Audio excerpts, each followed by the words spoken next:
নমস্কার বন্ধুরা, জয়ার পাকশালাতে সবাইকে স্বাগত। আজকে আমি জিরা রাইস করে দেখাবো। জিরা রাইস করার জন্য আমি 300 গ্রাম চাল ভালো করে ধুয়ে 1 ঘন্টা ভিজিয়ে রেখেছিলাম। কড়াইতে জল দিয়েছি পরিমাণ মতন, দিয়ে একটু ফুটতে দিলাম জলটা।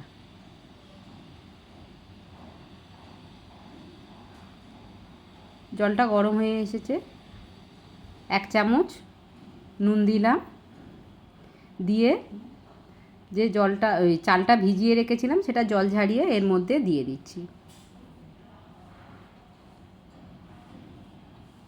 ভাতটা ফুটে গেছে, আমি 80% ভাতটা কুক করে নিয়েছি।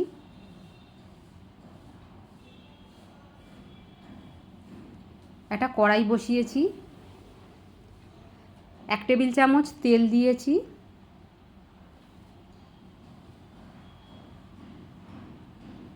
আর 1 চামচ ঘি,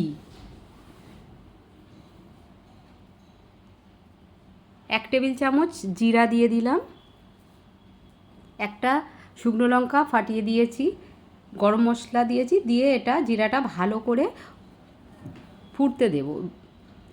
লাল কালার যতক্ষণ না আসবে ততক্ষণ এটা ভেজে যাব।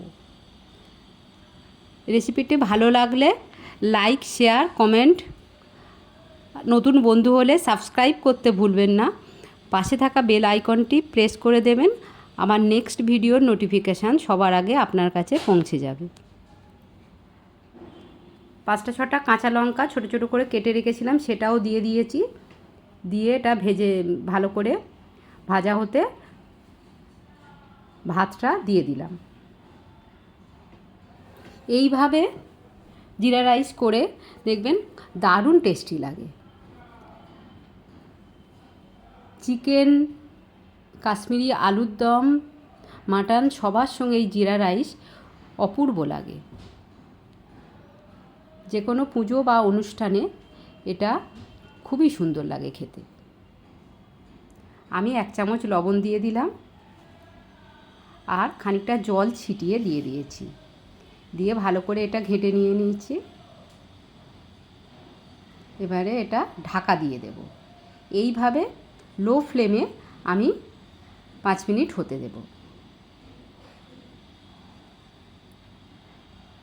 5 মিনিট হয়ে গেছে,